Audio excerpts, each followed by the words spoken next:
Hello, everybody, and welcome back to Mythic Missions Marvel Wednesdays. This is our second installment of this series that I've started recently in the fall of 2024. So, in addition to Mythic Mondays and Training Tuesdays, which I've been doing to kind of show the importance of myth on Mondays and its significance and application for our lives, and then some mental, physical, and spiritual disciplines of my day-to-day life on Tuesdays with my workouts and how my faith influences my workouts and how my fitness influences my faith as an attempt to sort of link those two together, especially for educators and academics who, as I said this week in Training Tuesday, lead a largely sedentary lifestyle where we're sitting a lot and we're not really moving the body in different planes of motion. So Marvel Wednesdays is it's kind of a double entendre, I guess, because Marvel obviously is a huge license that needs no introduction, and you don't need me to explain how popular it is. And I know that with the recent glut of movies and media with Marvel, there has been some pushback with what Disney has done. I'm not going to be talking about that or addressing that in these installments. So my whole goal, just to back up a minute, on Mondays, Tuesdays, and Wednesdays, excuse me, for the next who knows how many weeks or months, is to start kind of a series. So with Mondays, I've been starting a series on the importance of myth and its application to our daily lives, clearing up some, you know, difficulties understanding myth and some, yes, myth conceptions. I'm not the one that invented that pun. Um, Tuesdays is kind of more of a personal thing. And so, but I'm continuing a series with the discipline of the mind and body. With this one, I'm not interested in the Disney Plus series or the movies. So if that's what you're looking for, I'm sorry to disappoint. What I'd like to share is my love of and for Marvel Champions, which is a living card game published by Fantasy Flight Games. You should look them up. They have an excellent website. I have been playing this series since it came out in 2019. So, right before or around the pandemic is when this card game took a really big turn for popularity. And it was something I played a lot during lockdown and have a lot of really wonderful memories playing with my wife and our kids. And recently been doing that a lot more. And what I love, what I'm going to address in this series is this card game, what I love about it, what I think it teaches us, and what it can teach us about being human, kind of understanding the human condition. And coming back to the double entendre, how Marvel Wednesdays is all about Marvel. It's all about marveling or wondering.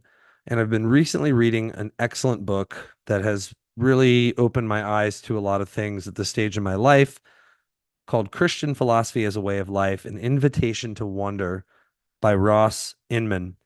And I cannot recommend it highly enough, even if you're not a Christian. Okay. Now, obviously, Mythic Mission is a Christian podcast because my family and I are Christians, and that is what we believe to be the objective truth. So that's where we're coming from.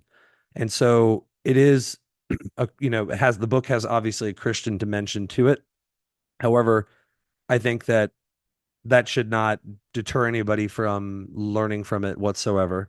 It's a fantastic book, and it's written in a really fascinating way that combines a lot of different disciplines: sociology, psychology, philosophy, theology, art. And I want to share. So, the series we'll be doing with Marvel Wednesdays is we're going to be learning to marvel with Marvel, right? We're going to be playing and learning how to play this Marvel Champions living card game. I'm going to explain that in a second a little bit more.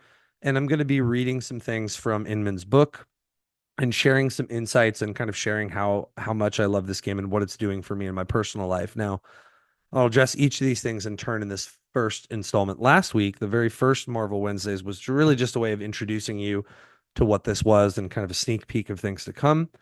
As you can see, I'm sharing, hello, my I guess my game board here. This is our dining room table, and I've got my tokens, which we'll explain shortly, and our nerdy health dials and our cards, our villain, our heroes, our decks. And so I'm going to explain all that. And I've got my play mat with Deadpool.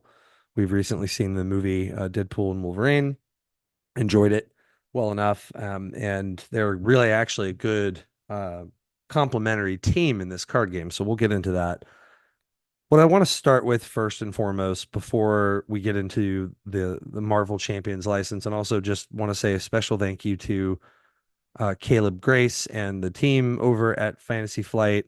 He and his other creators of the game and the company have done a wonderful job creating a game that family and friends and people can gather over and enjoy a wonderful nostalgic experience, or perhaps for the first time, an experience of wonder.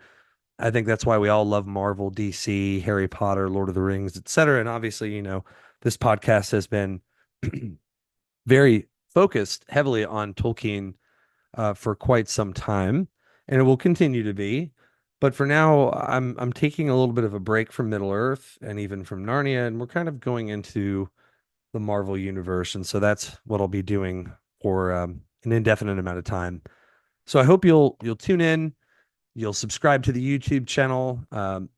The all the links and information will be in comments and descriptions below, so you'll be able to whatever however you're getting this. Obviously, most of you are getting this from YouTube or clicking on this link from other social media sites. You'll also see a link to our website, www.mythicmission.com, which has links to our social media pages.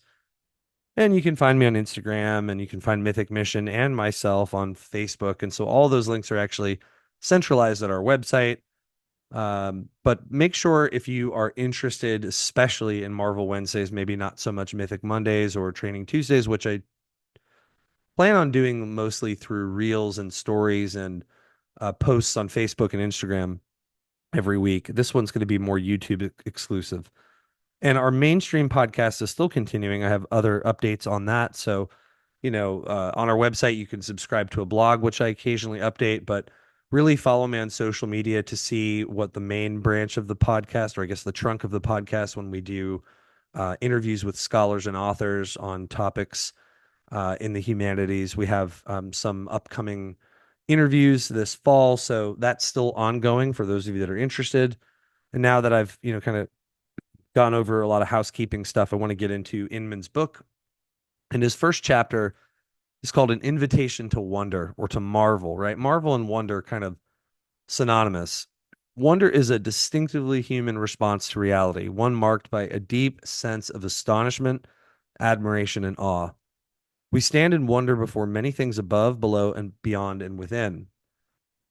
We are gripped by wonder. We are startled out of the ordinary and humdrum of human experience. When rightly ordered, wonder can indicate to us that we are in the presence of something truly excellent and worthy of our sustained attention. As Albert Einstein once said, he who can no longer pause to wonder and stand wrapped in awe is as good as dead. His eyes are closed. This is from his essay, The World as I See It. So just to pause there, one of the reasons why I love and have loved since 2019, when this game first was released, Marvel Champions, is I grew up loving Marvel. And I remember as a kid in Falls Church, Virginia, going with my brother Chris to a place called, I don't even know if it's still there. Probably, I doubt it. Called A Hole in the Wall, or The Hole in the Wall, one of the two. And it was quite literally a hole in the wall. It was this little shack, had that musty comic smell. And it was just a standalone sort of shack house that had this fantastic arrangement of, assortment of comics and cards. And I remember back in the day, the original Marvel Metal cards I was collecting and had them all in binders. And not until a couple of years ago, I actually had them still. Eventually, probably foolishly got rid of them. But anyway, that's neither here nor there. I remember going and getting the Marvel metal cards. I remember collecting them. I remember trying to get into the comics as best I could. And admittedly, because of the turns my life took, I never really got into sustained reading of all the comics, but I enjoyed it here and there as a kid. And I always enjoyed collecting those Marvel metal cards and playing any video games and board games, Marvel Monopoly, anything I could as a kid. And just growing up, I grew up on the X-Men arcade game. Some of you will get that reference. Marvel versus Capcom 1 and especially 2, and of course 3, and then we don't usually talk about the other one, but um that also had some stuff going for it. I think it was Infinite. Anyway, I've been a Marvel fanatic all my life. I've loved Marvel, and to be gripped by it, something like this, we have to ask ourselves why that is. And I wanted to just kind of introduce and tease out why I think that is. There is a section in this first chapter. Inman talks about the science of wonder. He says, according to one leading scientific proposal, experiences of wonder involve two key components: perceived vastness and a need for accommodation. Both components are essential to experiences of wonder. He says, in general, when we perceive something as vast, we perceive it as being beyond our current range of experience. Jonathan Haidt and Dr. Keltner, psychologists, put it this way: vastness refers to anything that is experienced as being much larger than the self, or the self's ordinary level of experience or frame of reference. And I think that kind of speaks for itself. But obviously, when we enter into a myth, we experience something bigger than ourselves, this sense of vastness. Now, obviously, there are far more important things that instill a sense of wonder than Marvel Comics and affiliated, such things like card games. But one of the reasons why I love this is that it gives me a chance to be something beyond myself and to customize and play as my favorite character and experiment with ways in which I can thwart and attack a villain and stop what he's doing. And there's an excitement, there's a role playing element to it. There's a sense in which everything is true within this fictional world. And to quote Tolkien in his essay on fairy stories, that it has an inner consistency of reality, right?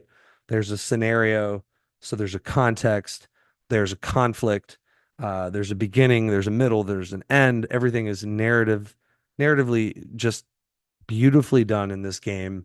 And you get to step in the shoes of someone else. And I'm loosely quoting C.S. Lewis, but something about when he said something along the lines of, when we read the myths, we become a thousand different people. And that's exactly why I love this game, is the reason I love Lord of the Rings and the Chronicles of Narnia. The same thing is that we go beyond ourselves. Now, the second thing is this need for accommodation. And here he says, on its own, perceived vastness is not enough to evoke wonder. An experience of wonder also brings with it what these psychologists call a need for accommodation. Let me explain. When we experience wonder, our current understanding of the world is shown to be too small or simply inadequate to truly depict what it is we are experiencing.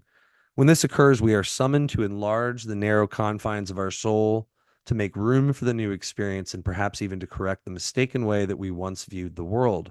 That's why we call things like watching a Marvel movie or participating in a big group game of Marvel Champions mind blowing, right? It's so much fun when you get the perfect assortment of cards. It's like a puzzle, all the pieces are coming together and everything falls into place. Or on the contrary, when you draw the wrong cards, you get really bad luck. I'm going to explain that in a second, and you just get destroyed. When we experience wonder, we recognize that the house of our soul is much too small. It has far too few rooms to accommodate what we are encountering in experiences of wonder. So, what is needed is a soul remodel or renovation, the addition of mental rooms that would allow us to adequately take in what is truly real and worthy of reverence, awe, and careful attention. And when we make the appropriate soul space, the experience of wonder or awe tends to be positive, enlightening, and soul satisfying. By the way, Jonathan Haidt, anything he's written, and if you follow him on Instagram, while I don't agree with everything he says, he's a fantastic psychologist and philosopher. Timothy Keller, when he was still with us, interacted a lot with him and quoted him in his Making Sense of God book, which is one of my favorite books of all time. And he's got a great book called I think it's The Art of Happiness, which I've really enjoyed even using it in my classroom. So I really find anything he has to say very trustworthy and influential. And I want to conclude this first part of this session with this a quote from St. Augustine's Confessions. Uh, the house of my soul is too small for you to come to it, he says to God. May it be enlarged by you. Now, one of my favorite, of course, quotes from the Confessions early on in the Confessions is, our hearts are restless until they find their rest in you, Lord. And nothing in the Marvel universe or in the actual universe can satisfy our longings. Uh, there's always a disappointment of success, Haidt talks about in his book, The Art of Happiness. And there's nothing in this experience of being human that can really truly bring us complete joy and happiness. But while we're here and enjoying life, may we pray that God can enlarge our soul to accommodate things, even what some people may perceive as a silly game like this. But truly, when played with friends and or family, or even by oneself, by the way, you can play it solitaire and what's called two-handed, which in which you kind of play as two people or two player characters, but that's another story for another time. But I will be kind of demonstrating that. It is truly an awe-inspiring experience and can teach us so much about playfulness and how much God loves, I believe, fellowship, recreation, and how play points to his wanting us to be fully alive. So, on that note, I want to highly recommend once again Ross Inman's book and the title once again, so that I repeat myself a couple times here, is Christian Philosophy as a Way of Life, an Invitation to Wonder. Now, in my remaining few minutes, I want to show you a little bit in this first major session of Mythic Mission Marvel Wednesdays, uh, how the game is sort of set up. So you have a villain, in which case we've got Juggernaut. The villains come in different phases, okay, and there are different difficulty levels of Marvel champions. And so for standard difficulty, I think there's an easy one as well. I haven't explored that. Um, and it's kind of an ongoing joke in in my own head. I haven't really won a lot of games in Marvel Champions in 5 years, but I keep trying, and that's why I love it. Is it's constantly a challenge, and it really does sort of lay out the idea of going up against somebody like this. So it's kind of great. I have won a couple games, just so you know, but not very many. And often I'm so tired by the end of it, I think maybe I made a mistake here or there. Maybe I didn't really win. Anyway, so stages one and two, Roman numerals, you've got Juggernaut. He's a recent hero from the X-Men series of recently released Fantasy Flight games, campaign expansions. I want to say Next Evolution, but don't quote me on that off the top of my head. I'm just going off of random memory here, but there are three big box campaign expansions. We've got a lot of individual hero packs, and so the game has been released over the last 5 years. There's a base core game which you need to get to play any of this, because there's a set of standard, I believe 7 or 8 cards, 8 cards that go in any deck, and then from there, you can customize your experience. They have a Guardians of the Galaxy expansion. They have a Thanos themed big box expansion. They have a Sinister Six Spider Universe expansion. They have several X-Men expansions now, which have been my favorite. They had a Red Skull expansion. I'm probably missing one, but really, those are the big ones. And they add new scenarios. Juggernaut represents sort of a scenario, the unstoppable Juggernaut. This is his main scheme, is represents the scheme that the villain wants to complete. There are setup instructions. It tells you what cards go in the encounter deck. Okay. And every player character, whoever you play, has an obligation card that goes within that encounter deck. And the encounter deck represents the villain's intentions to defeat you. So, you got stuff like Ground Pound by Juggernaut. So when it's revealed, when you pull it during the encounter phase, the players as a group take indirect damage equal to Juggernaut's attack. So that means indirect damage, you can assign it not to just one person or one player character. You can assign it to allies, which are often kind of like meat shields. Um, Things like side schemes, like building momentum. They have these icons on them that affect certain elements of the game and make it more difficult and exciting. Represents things that the villain is trying to do aside from the main scheme. And you're pulling from this big encounter deck, um, pretty frequently. There's a player phase, an enemy phase, So you got your villain deck. I'm playing with the standard three. This is the most recent sort of standard eight cards, which standard cards are the ones that come from the core game. This one has come from a recent expansion. It's kind of updated it and made it a little bit more difficult. And I enjoy the thematic elements that are presented by this, but that's for another time, right? Basically, you've got your setup, your encounter deck over here, which we looked at. You've got your main villain, his main scheme, and the villain tries, and I'm using buy the same tokens. They're based out of the UK. These yellow numbers tokens represent threat, right? You start with two. That bottom number shows that you start the game with two. Every villain phase, he schemes for one per person. So if there's two players or you're playing two-handed, you add two more.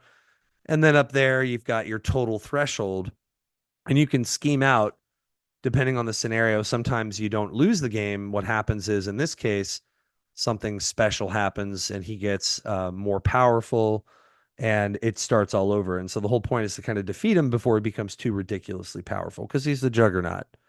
Beep, fill in the blank if you'll get that reference. Anyway, this one's unique. Usually, one of the ways to lose the game is you scheme out, he reaches that number, or your characters die. Right now, on that note, I've got my player mat here. Each player, you choose a character. I've got Logan, i.e. Or AKA Wolverine. Okay, so you've got an alter ego side and a hero side, and we're going to explore this in a later episode. What all this is. Got my little player dishes here or trays. You got Wade Wilson, the merc with the mouth. That's Deadpool, of course. As our son Lucas says, Deadpool can port anything. He's got 200 port.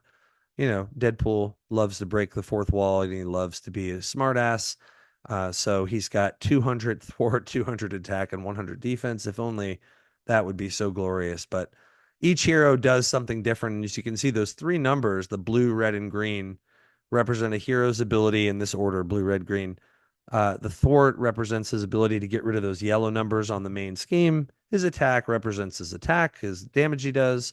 All of these can be modified. And his defense is how well he can absorb hits. And then he's got his hand size when you draw cards every round, and his hit points, right? And so if you run out of hit points, you die. Or if you threat out, or threat out, he schemes too much and hits that 14 number. In this case, you actually don't lose; it just gets worse. But in many scenarios, you kind of lose. Those are the two ways you can lose the game. It's a lot of fun. Every character has their own deck. And there are now 5 aspects to the game. So you've got the pool aspect, which is kind of a comedic Deadpool related aspect. You've got leadership, which is all blue cards, justice, which are yellow, green or protection, and red or aggression. And I'm playing with a Wolverine protection and a Deadpool aggression deck. Okay. And so he's all red, Wolverine's all green. But you've also got every hero has cards like Slice and Dice, right? This is Wolverine's one of his player cards, and there's a series of things he can do as Wolverine. In which case, he's the best at what he does. He can deal 3 damage to one enemy and then 3 damage to another. So they're unique mechanics. It's just so much fun to explore all the stuff we're going to talk about in the next several weeks about this, because there's just so many intricate combinations of heroes with different aspects.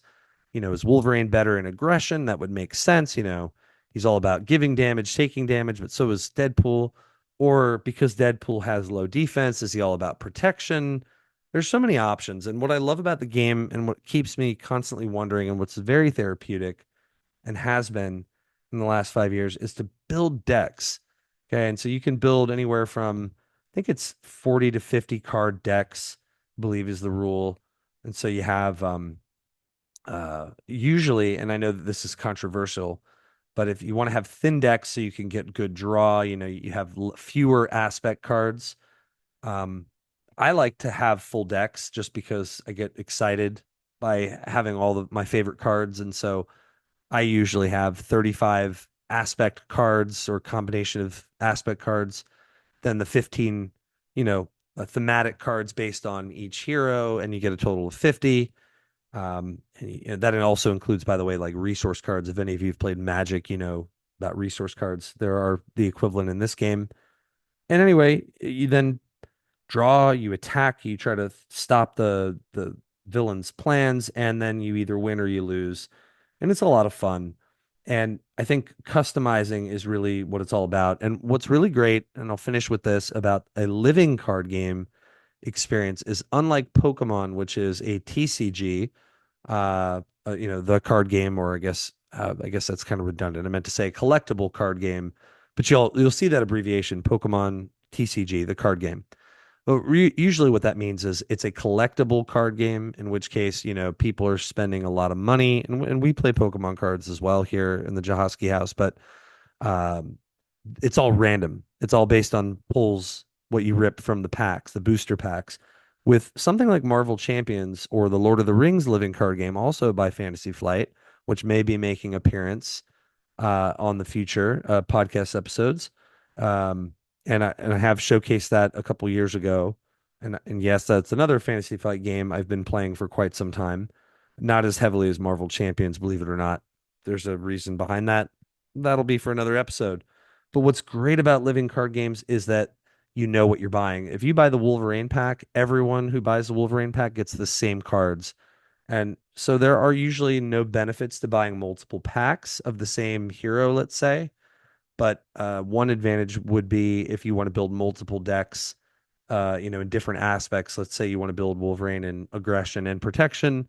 You might want to get a couple different packs or find out whose cards are in what packs. But the great thing is nothing is random. So it's very easy on the wallet, and it's just so much fun. And I think what I'm really looking forward to, hopefully we'll have one of the Fantasy Flight games creators on the show soon. I've invited him on, waiting to hear back. That would be really exciting. Whether it works out or not is okay. That would be a wonderful thing to sort of talk to him about this. But I know he'll agree in that card games like this are best enjoyed with other people. So while I love it's very therapeutic and calming to build decks and play by yourself, like solitaire, I imagine a lot of people get that. It's great. And so in future episodes, I hope to have people on like this where I'm playing on my side against Juggernaut and somebody else is zooming with me playing against the same villain with a different hero. So look forward to that. And in future Marvel Wednesdays, I'm going to be exploring a little bit more about the game, teaching you some of the cool mechanics and connecting it to Inman's book. And we'll be talking about the benefits of wonder. I hope you've enjoyed this great, I think it's been a great episode. So I hope you have found it to be the same and it's given you something to think about and that you've maybe got an interest in playing this. And so please feel free to reach out if you have any questions or, want to play. You definitely are welcome if you ever pick it up. And with that being said, we'll come back next week and start part 2 of Mythic Mission Marvel Wednesdays. Thank you for tuning in. We'll see you next time.